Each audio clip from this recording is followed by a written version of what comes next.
Hello, everybody, and welcome to Answers for March 22nd, 2022. I'm Kevin Daly for PATH. You may have noticed this webinar has a new name. The name is new, but the mission is the same, to report the latest developments in special education that affect our children. In this edition of Answers, there will be a report on schools by yours truly. Our information specialist, Audra Talbot, will be here to talk with Jane Hampton-Smith of the Connecticut Parent Advocacy Center about the new IEP form that is in everyone's future starting in a few months. We'll also be joined by Jan Hochadel, who is president of AFT Connecticut. It's one of the state's largest teacher unions. And as always, there will be time for Q&A toward the end. Audra and our guests will answer your questions submitted using the Q&A and chat buttons on your screen. Answers is brought to you by PATH, a nonprofit organization that has supported Connecticut families of children with special needs for over 35 years. If you have any questions about this webinar, please contact me directly by email at kdaly@pathct.org. While you're online, visit our website, follow us on Facebook and Twitter, and be sure to check out the PATH channel on YouTube, where you'll find many useful videos, including past editions of this webinar. Here's the fine print, folks. This webinar is not legal advice or healthcare advice. It's not advice of any kind. It's a search for answers. It's even in the name. This webinar is the sole property of PATH and not to be used for any other purpose without the permission of PATH. Let's get started with the school report. It's been 2 years since March 2020, when the pandemic began to change the face of public education. A year ago, in March 2021, Connecticut schools were still deep in the age of remote instruction. During that golden age, and yes, I'm being sarcastic, schools were grappling with not just one, but 3 different learning models. After opening mostly online in fall 2020, by spring 2021, about 70% of Connecticut schools were open for full in-person learning. Only a fraction of schools were on full remote, and the rest used partial or hybrid learning. But that was then, and this is now. Remote learning is a thing of the past, and hybrid instruction is in the rearview mirror. As we begin our 3rd year with the pandemic, public schools are dealing with a new set of challenges that affect our children. And that's in addition to the same old challenges. Among the new challenges is the drop in student achievement over the last 2 years and how to make it up. Currently, there's an emotional health crisis in students in Connecticut and the country. And trying to find the right way to use masks, distancing, and other safety precautions, that's a challenge. And so are the teacher and staff shortages that schools are experiencing. You know, these challenges affect all students, but their effect is magnified on students with disabilities. A good example is the drop in student achievement that occurred during the pandemic. As reported by the Hartford Courant back in September, students across the state lost ground in academics, as measured by statewide testing that was conducted during the last school year. Students who attended school remotely were impacted the most. Students with high needs, which includes students with disabilities, were especially hard hit compared to previous years. How will this loss of learning be compensated? How long will it take to catch up? Right now, these are unanswered questions, although there are plenty of ideas floating around.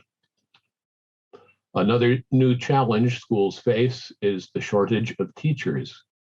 Now, even before this current school year started, many teachers had retired or moved on to other professions. As reported by the Hartford Courant earlier this month, about 55% of teachers who are on the job say they plan to leave the profession earlier than expected. This is according to a national survey of teachers by NEA. This is an increase from 37% in the fall. The teacher shortage is a national trend. The shortage is so bad that in Oklahoma, the National Guard was called out to sub for public school teachers. In areas where the situation is critical, it's a creative idea, as creative as having public school teachers sub for instructors at the War College. But if anything, it shows how dire the situation can become. This shortage is not restricted to teachers.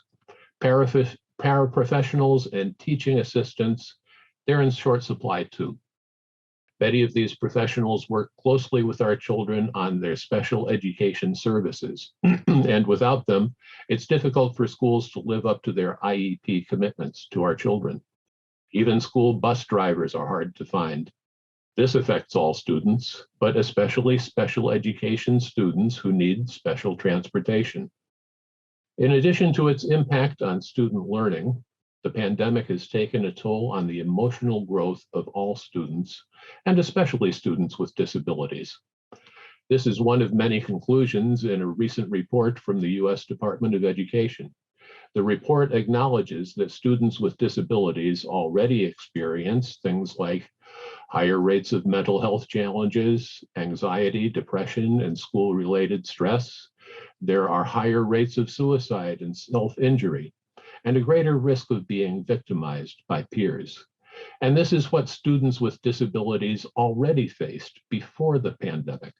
The pandemic made things worse for students with disabilities because school closures prevented IEP services and supports. Closures slowed evaluations and eligibility decisions, making it difficult to plan an appropriate education. And simply because many students with disabilities have high-risk conditions that make them more vulnerable to the effects of the virus. Meanwhile, here in Connecticut, it was announced in January that a state task force led by the Department of Public Health identified 157 Connecticut schools in need of assistance with their student mental health. These schools are spread across 21 cities and towns, with Waterbury, Bridgeport, and New Haven having the greatest number of schools.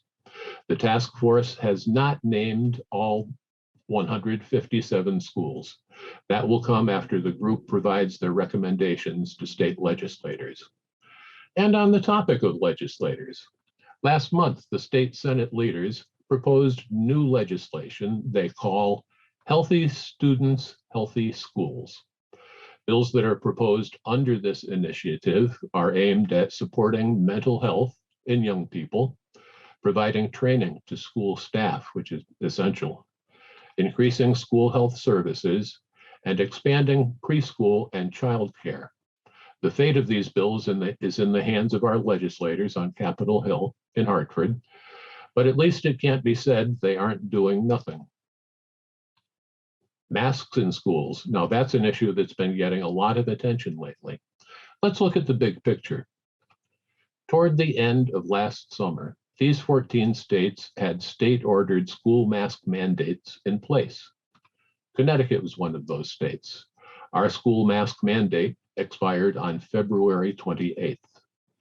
Currently, only one state has a state-ordered school mask mandate, Hawaii, and Hawaii's mandate is set to expire at midnight on March 25th.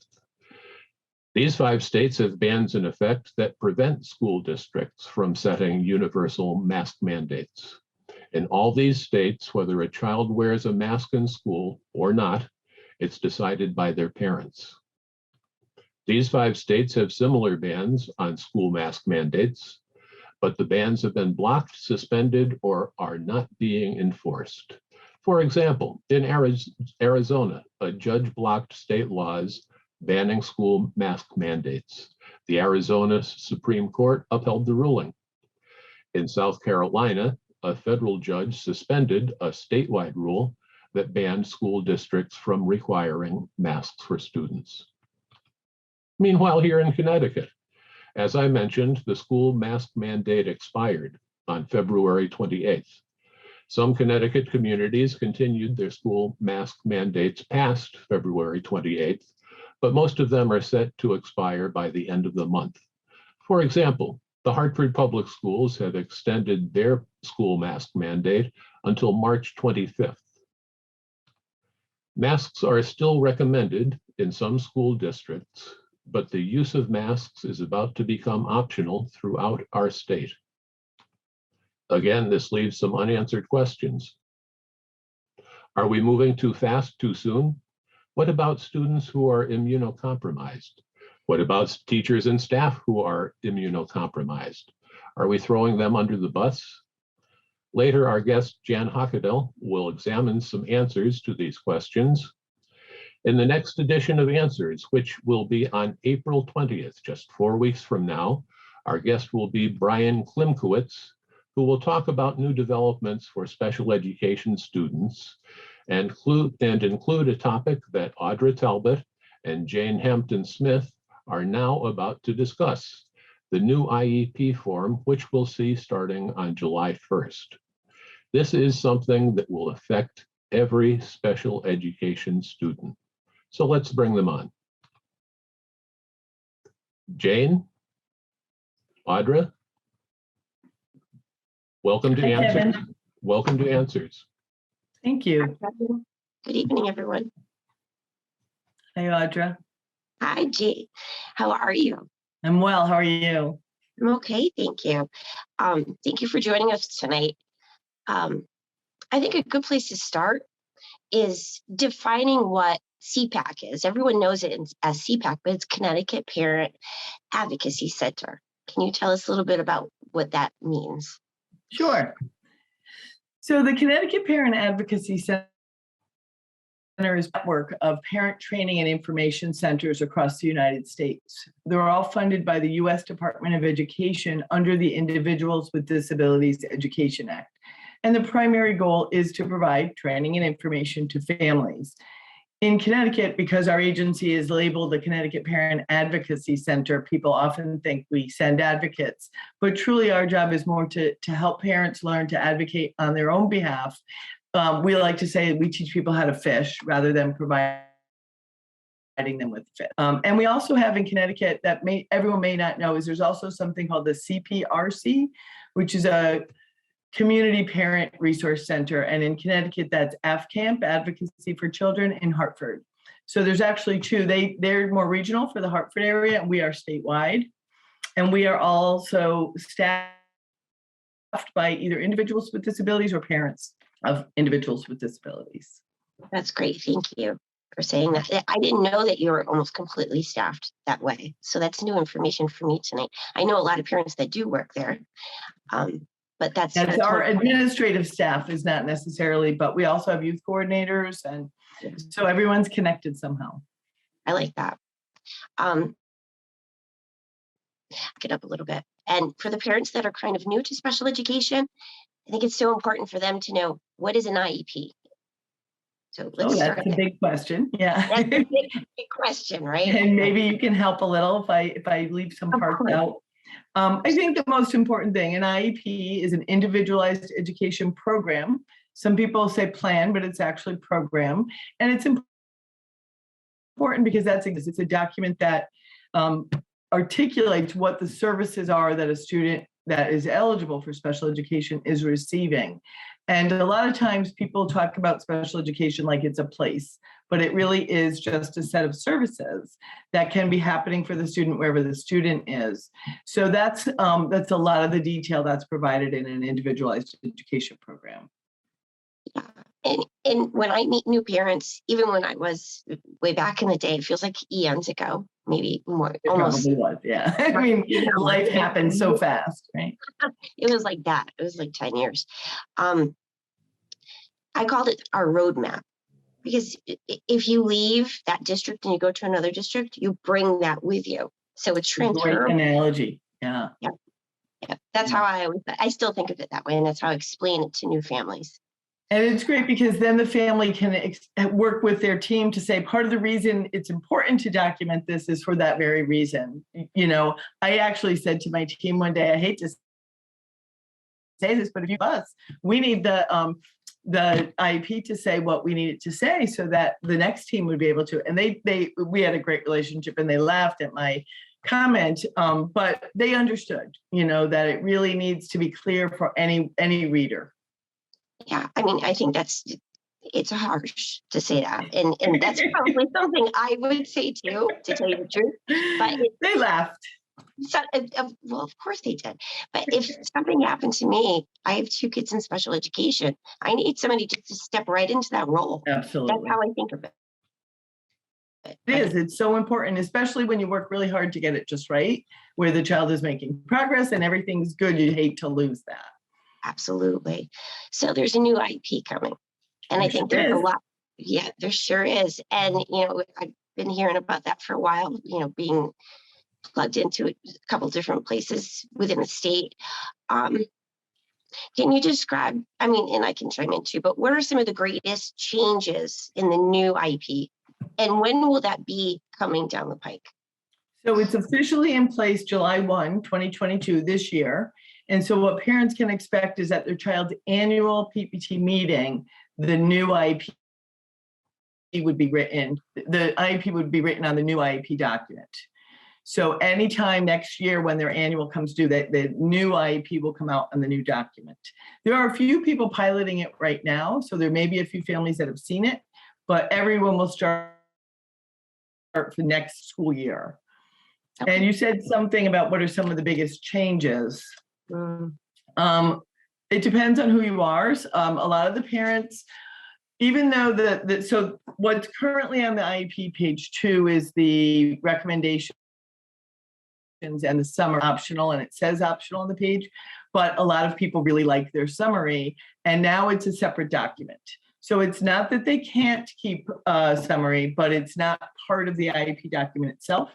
There is a page provided by the state portal to summary, but it is considered a separate piece of that now. And it's still optional, as it always has been.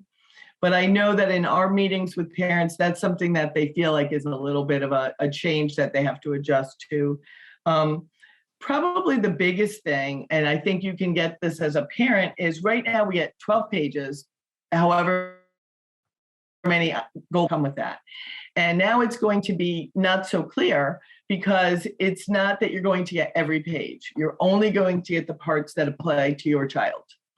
So for example, if your child does not get extended school year in the summer, there will be nothing about extended school year on the IEP. If they are not of transition age, 14, they will not see you will not see as a parent the transition section. So that's a big change because the document kind of provides information that we have now for families, because they can see, hey, what's this thing transition coming up that I don't know about? But there's a checkbox that says when my kid hits a certain age, it'll be included. I think there's, the reasoning behind it is less text, less stuff that isn't relevant to your child. And so you can really just focus on the parts that are related to your child and their program. But again, I think that will be a change for parents to adjust to and to refer to it by sections rather than pages. Yeah. That's going to be hard. Personally speaking,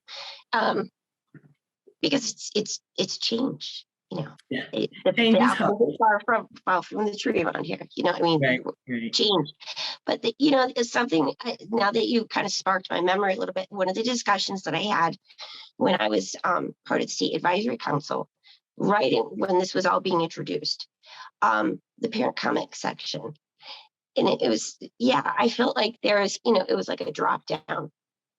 And there's 2 parts now. There's 2 parts now. So is that a good thing? Do you think that's an asset? Yeah, I think it can be if used properly. A lot of parents don't know that they can add it into that. And right. Yeah. And I have asked the question, in the current document, sometimes there's a limitation of characters. And there is, I was told there is, but it's a very large limit that people probably wouldn't meet. So if it's a really long, input, then the document will just print longer. Okay. And so it actually accommodates that. My personal feeling is when there's too much, nobody really gets all of it. So I think succinct is better, but it's nice that it will accommodate whatever you need to have included there. Yeah, I agree with your first statement. If there's too much, not a lot of people are going to read it because it's attention span too. You have to get right to the point. I like to make that robust in IEPs personally for families like they do on the outside of school with personally fund, if they're personally funding social skills, or if they're doing therapy one time a week for 30 minutes, whatever it may be, just, duration and frequency and what it is, keep it simple, just sharing that it's happening. Yeah. So now that's in two places, in the academic section and the functional performance. And I think that will allow things to be obviously teased out between the areas where the concern exists or the strength exists, whatever the parents are sharing and the student. Yeah. There was a couple of other things that I thought about for change. The term supplementary aids and services have been added, which is not something that it's in the law, as I know you know, but it's not typically what we talk about at PPT. So I'm purely speculating that was that's an informational, kind of helps us connect to the law, to what we're talking about when we talk about supplementary aids and services. And there's a new place under that talks about adult support. So it's really pulled out and really stated what adult support for that student should look like.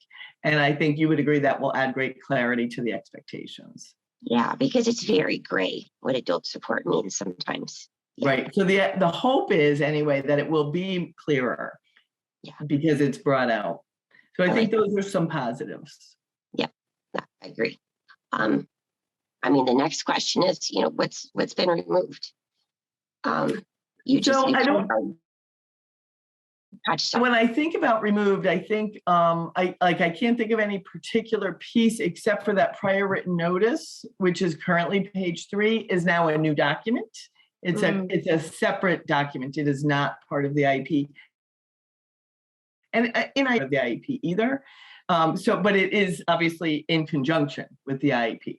And by being a separate document, the hope is that parents get it right away as soon as possible, because they just have to complete prior written notice to get it to the family. Not that they don't have to complete the IEP, but it's quicker. You can just get that done as a separate document.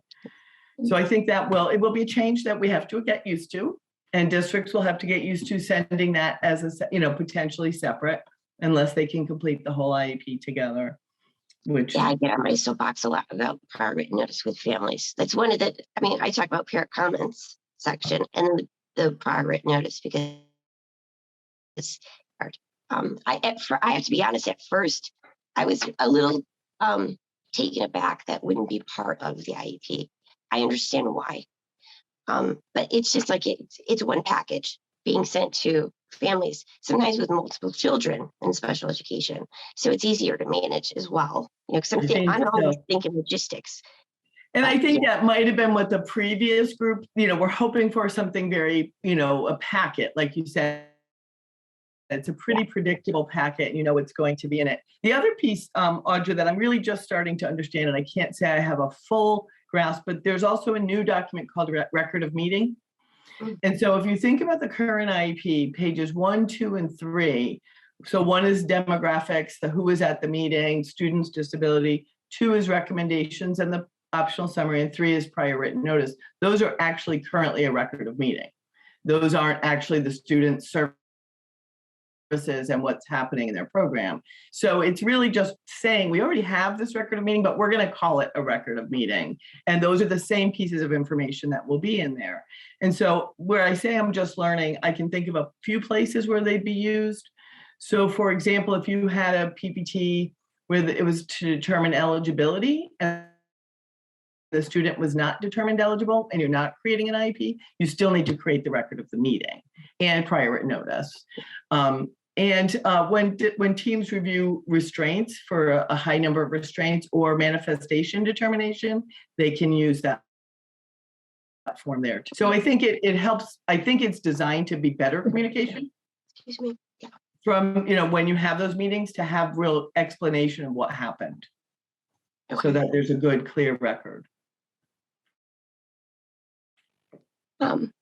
Is this new IEP form in exchange one document to another? Is the format, does it fit into the other one? Is it an exchange, I guess is the good So I would say to some extent it is. It's a redistribution. Some of the things are in different places. For example, now you find present levels here and you find goals here, and then the accommodations that all go around that same area are spread throughout. Now they'll all be found in one area. So if the area is reading, we're going to talk about present levels, the goals, and the related service all around that one area, and it will be documented together, which is kind of nice. If your child has one area of need, it's all going to be in one section.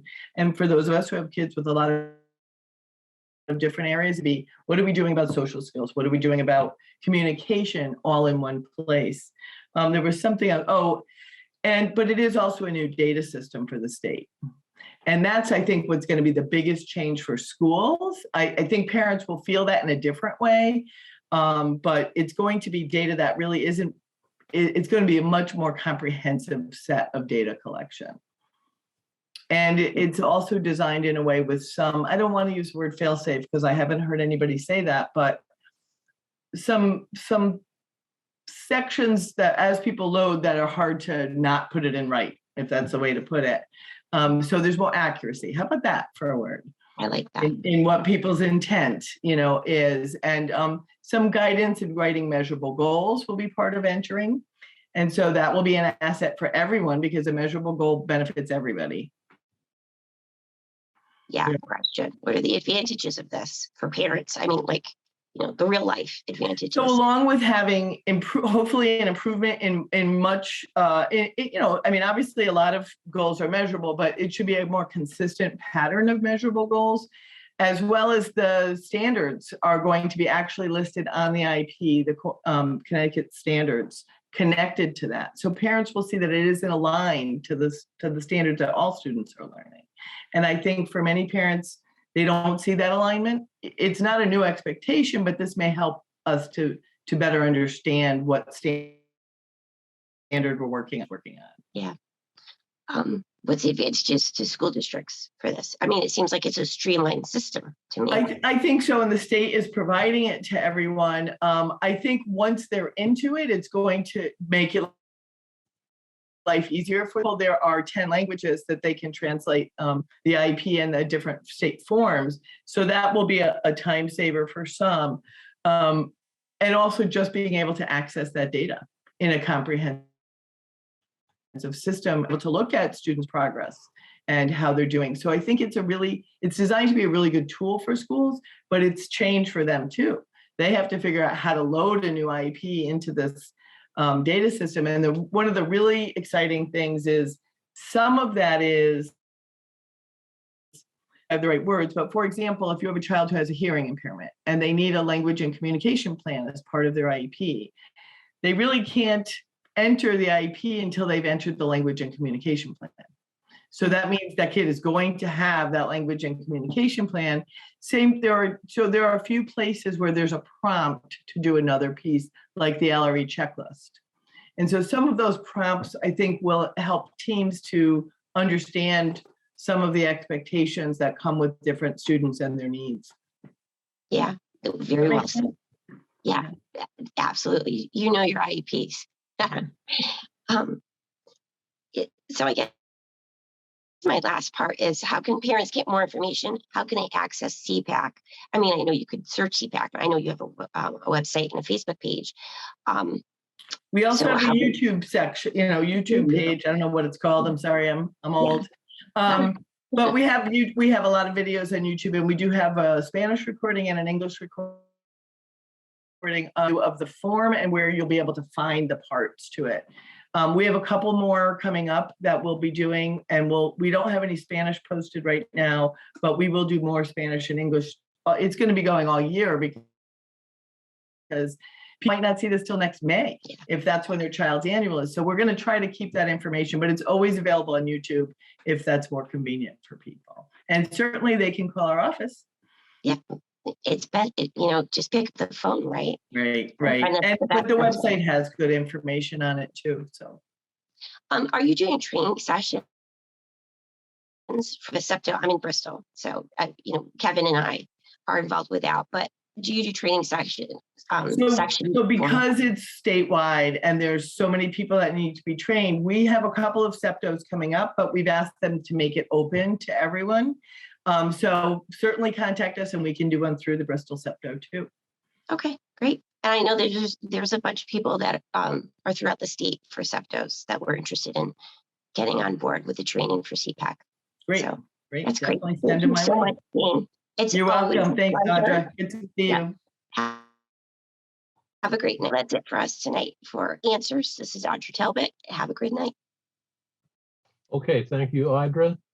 And thank you, Jane. And now I'd like to bring on Jan Hochadel. Jan, would you join us, please? Good evening. Good evening. Jan, you were a high school teacher, a science teacher, and you were Teacher of the Year in 2007. Now you lead a teacher union with more than 30,000 members in Connecticut. You were a guest at an earlier edition of Answers, and now you're back. Jan Hochadel, welcome back to Answers. Thank you. Thank you for having me. So let's start with the basics. What is AFT Connecticut, and who are your members? So we are a union of professionals. We represent education as far as educators in a high school setting, the paraeducators, higher education. We represent healthcare workers, and that could be RNs down to service and maintenance folks. And we represent a large portion of state employees throughout Connecticut. So there are many issues that public educators are dealing with, teachers and staff. And one of the greatest that we, at least that we hear the most about these days, is masks. Masks are being phased out in classrooms all across Connecticut, all across the country, which is a big step to take with many implications for the safety of students, teachers, and staff. Is right now the right time? Without masks, will schools be as safe as they should be? That's a divisive question. And even across my membership, you know, and it's unfortunate, but I think the majority of our members know that the mask mandates were never intended to be this forever solution, if you will. So the question for us was really, you know, when and how do we transition to not having masks? And unfortunately, in February, when this all happened, educators were still under a great deal of stress and anxiety. You know, they worked hard to face the challenges of, you know, staffing shortages, going through Delta and then Omicron, and then the social and emotional learning of students. And so we had to rely on the CDC, the Connecticut DPH, and the State Department of Education on guidance, you know, to keep those who work in our schools safe. And we continue to look for them. And, you know, as I testified in February, I personally would have liked masks to stay in place until the warmer weather. I am a cancer survivor. I think, you know, being able to open up windows and having that would have been a safer choice, but it didn't seem to be an option. So we asked that the Connecticut Department of Health and the State Department of Education, we asked them for a matrix or guidance that would include the number of hospitalizations and vaccination rates in case masks had to be required again. And we would have liked to see clearly articulated protocols and policies, you know, so that the expectations for masks were clear and in writing for everyone. You know, because we can't rely on our educators and our paras to enforce these protocols. It's taking more time away from the precious instruction that we have right now. You know, and we also ask that there be protocols, that there's a no shaming policy. Like I mentioned at the start, you know, it's a very divisive, you know, thing. And we wanted to make sure that those who wanted to follow the policy could do so. We also wanted to make sure that if there were educators and paraeducators and students that wanted to continue to wear masks, that they would be able to, and that there be no shaming. So it was a difficult decision, I think, at all levels, but we have to come to some type of compromise. I understand about that, but when it comes to making decisions on the use of masks or phasing them out, what should these decisions be based on? I think that we have to listen to some of our educators at this point too. Because there's so many home tests that are being done, it's hard to use the state information, right? We don't really know how many people are testing positive because they're taking them at home and they're not reporting them. So I think we can use hospitalizations, but I also think we need to use specific school data. What are the cases in any given school at any time? The students, the population, but also the educators in that building, because we're finding that, you know, certain populations of educators, there's not enough to run a school, and that's becoming a very hard situation for everyone. Yes, it is, and I've seen that myself. And that leads us right into another challenge that schools are facing these days: staff shortages. It's a big problem right now, to the point where some schools can't operate properly.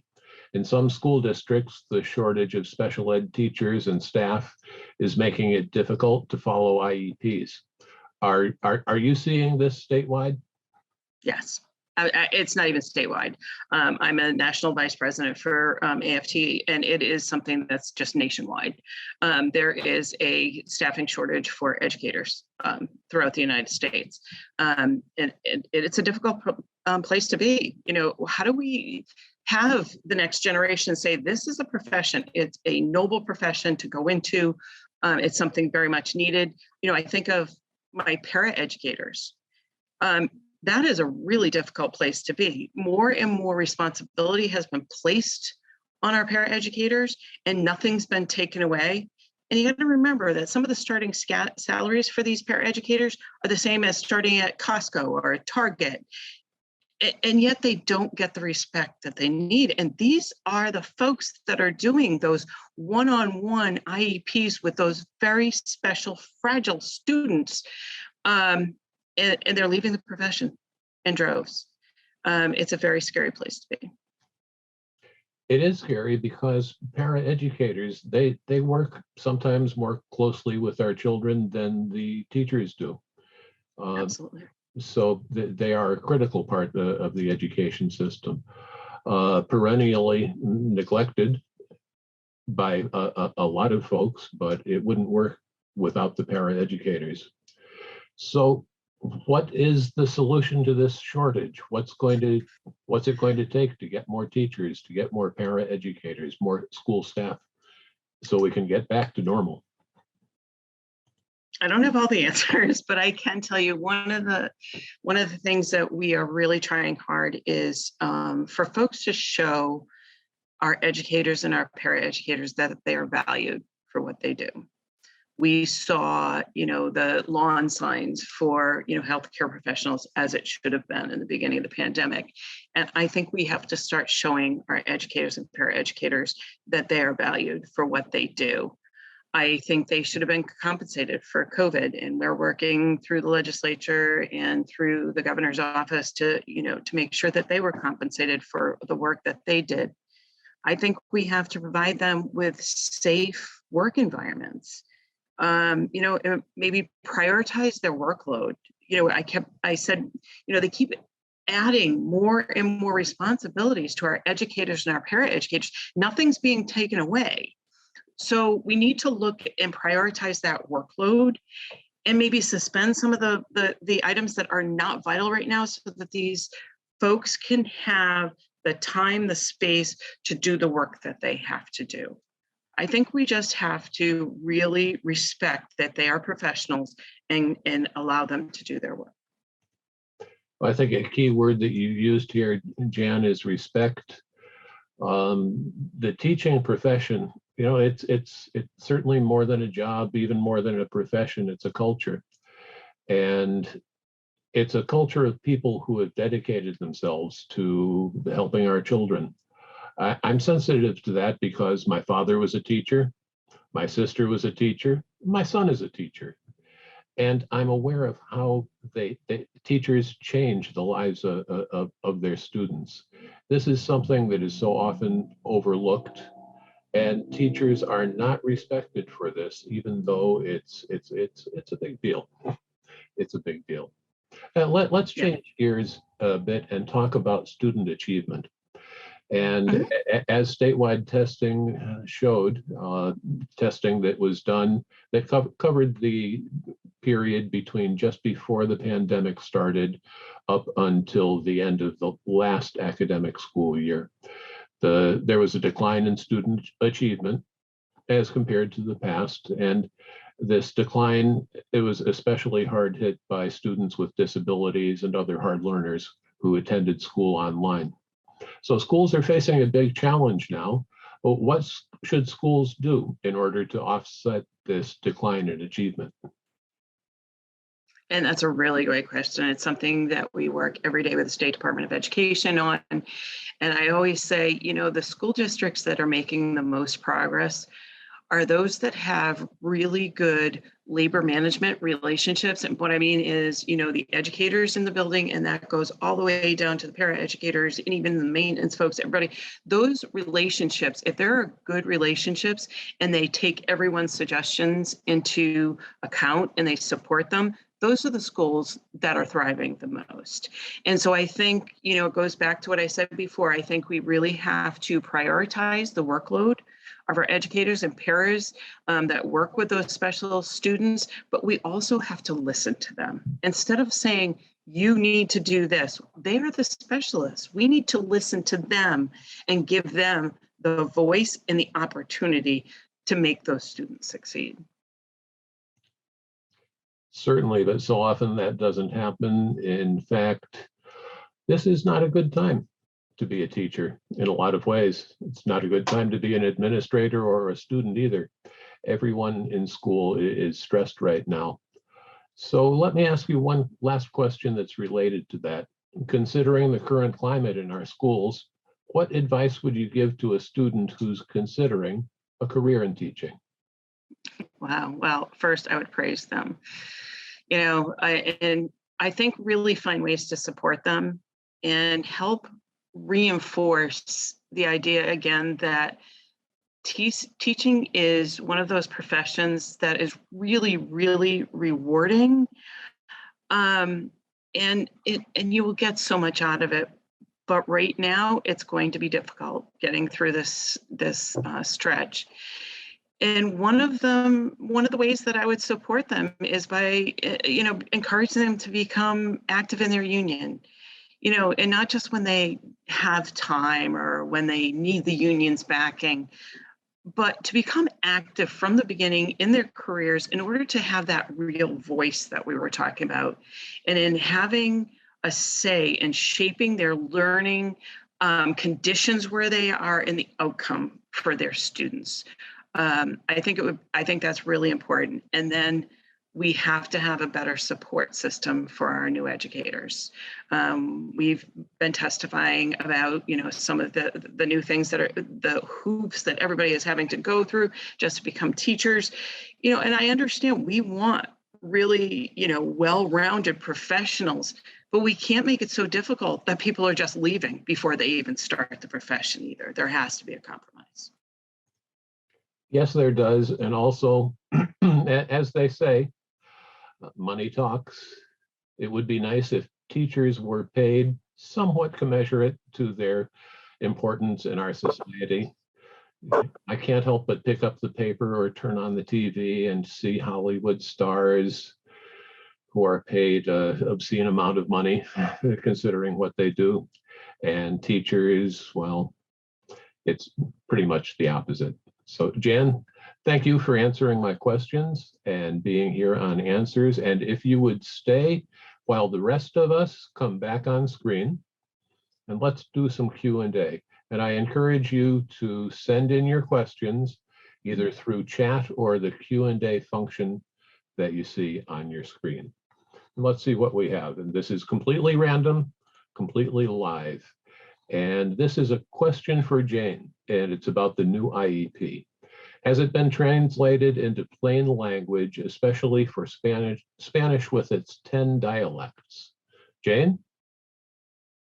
Hi, I think it's just been translated to be the same kind of jargon that the English version would be. I think right now there's 10 different languages, but it's going to be one version of Spanish. So it's a good question on how people who speak different dialects are going to get their questions answered. But I think the reality is, if the auto translator or whatever it's called is not good, districts still have an obligation to help parents understand what the IEP says. So yes, it's going to be in 10 languages, including Spanish, but not unique dialects. I see. Okay. And a random question for you, Jane. Will Bengali be one of the languages? I have to look. I'll look up which the languages are. It's the top 10 in Connecticut, and I think Bengali's in that. Good to hear that. I'm thinking of the family I know from Bangladesh. Who, yeah, I kind of feel like they made it into the top 10 for right now, but I'll get a definite for you, Kevin. Excellent, excellent. Another question for you, Jane, from the chat. What would be considered a measurable goal that is in line with the standards? Oh, that's a hard question for me, because I'm not the best with goals. So I guess to be generic, and feel free to step in, especially Jan, because you're a teacher and that's not my forte. But so if a student was struggling with phonemic awareness at the 3rd grade level, there would be a standard that would help us understand what they should be able to do at that age. And the goal would be using that as a baseline. There's also some information, Massachusetts has some, and Connecticut has broken down those standards into smaller pieces, so that if for example, you have a child whose needs might be a little bit greater, to find some foundational aspects of that standard that they can still work on at that grade level. Does that help? Do you guys think that answered that? Yes, definitely. Okay, great. It's definitely not my strength. Jan, here's a question for you. It starts with a statement. There are paras in Connecticut without actual para training, with only an expectation of a college degree. What trainings have been mandated, if any, statewide? What incentives are there for certified teachers to cross-endorse in special ed? So those are two completely separate questions, but I'll take the para question first. Yes, there has definitely been in the past a lack of professional development for our paraeducators. As a matter of fact, we are working with the Connecticut Association of Educators in passing a bill, in a whole coalition of folks actually, to pass a bill for paraeducators to have specific professional development for them, but also to bring up a living wage for them and to provide health care, because there's too many districts right now that if in order to get health care, they have to work 30 hours, and that what they're scheduled 26 hours. So it's very difficult right now to be a paraeducator, to get the professional development that they need to have, be expertise in the field. And it's funny because we did a survey, and a lot of our paras actually hold bachelor's or master's degree. They want to be there, but they're not compensated, and it's very difficult for them.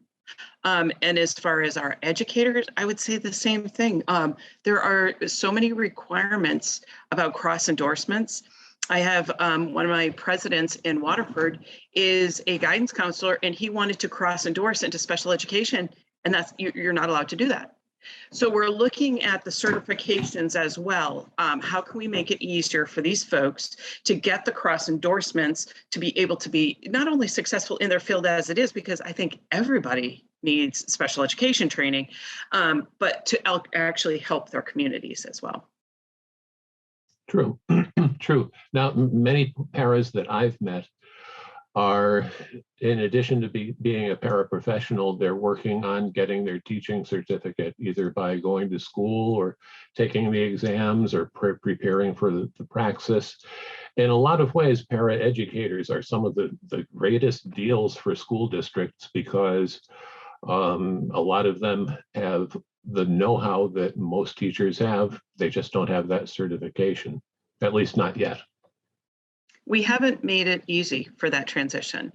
The one thing to remember is most of your paraeducators live in the communities that they work in. A large majority are people of color. These are the folks we want in the classrooms, teaching our students. But the praxis, my personal opinion, it's biased. In order to make the jump, there's so many hoops and things that these folks just have to go to. Like I said, when we surveyed our paras, we found a large majority already have their bachelor's. They already have their master's. The problem is they've now gone on this wage scale through the paras. And if they go back to teaching, they start at the beginning again. They can't afford to take that, go back to the beginning on a teacher's. So we have to come up with a way to make it an easier transition for these folks to become teachers. Like you said, they already have the experience in the classroom. They know about IEPs. They know about school climate. They know about all these things that we learn in college. They know it.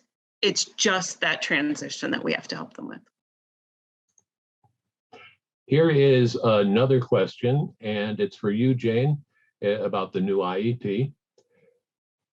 And is the school system required to attach parent input to the summary? Jane? That's an interesting question. I guess I'm going to focus a little bit on the word required. IDEA doesn't spell that out and say that needs to happen, but it does say that parents are equal partners and parents get to have a voice in their child's education. So the law does not explicitly say that, but parents have a right to have their voice put there. And I don't generally hear that districts won't put it there. They may write "see attached" and then it's attached to the IEP. Many people who write short statements, they actually enter it right into the section that it's included.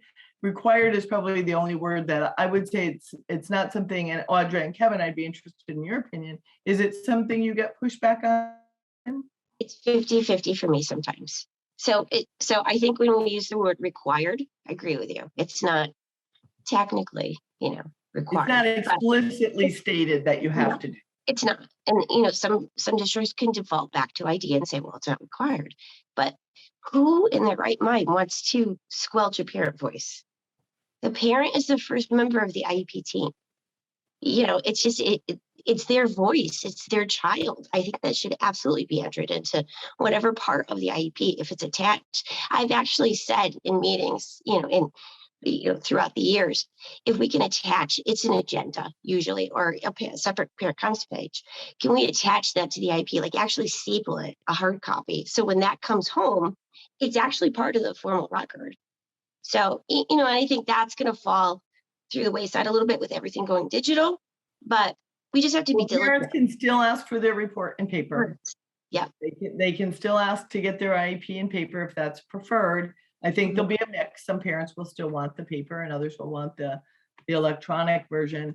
But I think that when a team is working well, which we know doesn't always happen, usually there's not a lot of issue in getting that statement included.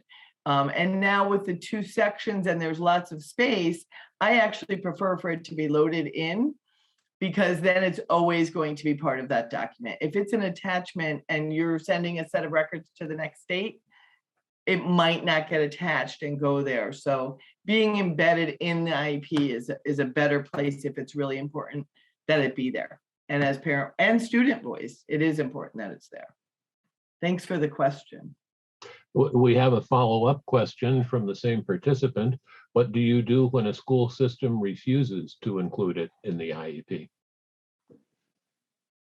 I honestly, for me personally, having gone to lots of PPTs, that hasn't been an issue for me. It would depend on who's at the PPT. If there's, going up the chain of command would probably be my next step. That's exactly why it's being excluded, right? Yeah. I'm sorry. That's what I've done. Yeah. Going up. Like, why don't we check with, the next person? And I say it very respectfully always, without trying to, it comes out like an insult sometimes to people because you're going above their head. And I don't want it to be contentious because we're collaborative. But if you're not going to agree to this, then we are going to go above your head and we're going to ask the next person, who usually just says yes. Like, it's not something to argue about. It's just attach it. I would agree. It's not something to argue about, at least in the PPT. It is important that the parent and student voice get included. So after the PPT is over is when I would address that and say, there is an expectation, it's written right on the form, that I get to have some input and some say, and I would just like that opportunity. And it says it's from the parent and student. It doesn't represent a district position. So it is good practice. Yes, Doris. Jan, we have a reaction from one of our participants who is a paraprofessional, and she agrees with what you said. And to quote her, absolutely, I faced several hoops and minimum wage in addition to costs for teaching verification. Thank you. It's good practice. Thank you. And if you want to testify and get hold of our legislators to get this bill over the finish line, please let me know. Okay, and we have another in the Q&A. And Jan, this is for you. What about the idea of authorizing payment education? That's not typically discussed or offered. The idea of authorizing payment for education is possibly what the participant meant. That's not typically discussed or offered. Is this a possibility? I'm not sure what you're asking, what the person is asking. What do you mean by? Is it like tuition reimbursement, maybe? Oh, that was part of the original study for the paraeducators. Again, to make pathways to become educators. Again, most of our paraeducators already have the education. So it is the compensation. It is the salary compensation. It is the healthcare compensation, allowing them to have a pension. All of those things, I think, will go a long way in helping our paras make the transition into educators. And I truly believe, we're looking to go down south. We're looking at all sorts of things. I truly believe the paras to teachers is the most logical way to go to help our education force. Certainly. We have, excuse me, we have time for one more question, and I'm going to put Audra on the spot because it's a question for Audra. Audra, I heard the name septo a few times during this webinar. Could you explain to us what is a septo? Oh, sure. So a septo, it's SEPTO, and Special Education Parent Teacher Organization. And it's actually something that Mr. Daly has built through our state. And I'm happy and honored to be able to help him do that and start new septos throughout the state of Connecticut. So the framework, for example, here in Bristol, when I was a brand new parent to special education, my son was 3 years old. We were transitioning from birth to 3 right into pre-K. I had no clue what was going on. I didn't come from a world of special education. If I look back now, I'm thinking to myself, I didn't even really know what autism was either. Now, all these years later. But it creates this network, and you meet other people, other parents and caregivers, and hopefully teachers that come out to these meetings too, because it's rare, but we do get sometimes teachers and paraprofessionals, which is lovely, by the way. I love to have them there. But we have meetings. They used to be in person. We now still do them virtually, but we like to have a brief segment in the beginning of talking about like what our mission statement is. And then we go along and we have, for example, CPAC come and do a training session. Hopefully when I'm the new IEP soon, but we've done that throughout the years. We do fundraising. We have a Facebook page. So it's a network of parents and caregivers together. You meet people who walk in your shoes, who truly understand the struggles and the logistics of being a parent to kids with exceptionalities. You have to have a framework, meaning you have to have people who are interested. As one of the hardest things I think that I find being part of SEPTO is having the continuity through the years of fresh faces, make new friends, keep the old kind of thing. We can't seem to keep getting the influx of new parents, and it's always kind of the same older parents. I'm going to age out, before I quit SEPTO, but it's not relevant for me to be part of Bristol SEPTO if my son is 22 years old. of course, I'll come visit, but it's, you have to have a framework of like a president, vice president, secretary, and treasurer. And then I also like to have people, because delegation is key, so people don't get burnt out. Have people be like, run this Facebook page, because that's a whole job in itself. So, but if you have any other questions about starting a SEPTO, kind of the pitfalls that you run into, what to look out for, how to get new parents, you can contact Kevin or myself. We're happy to talk to you. And that's my spiel. Thank you for explaining that, Audra. And I see that we are approaching our scheduled adjournment time. So first of all, Jan and Jane, thank you for appearing, and I hope that you can come back and join us again. Absolutely. Thanks for having me. Audra, as always, thank you. And please come back and join us on April 20th, 4 weeks from now, for the next edition of Answers as the journey continues. So long.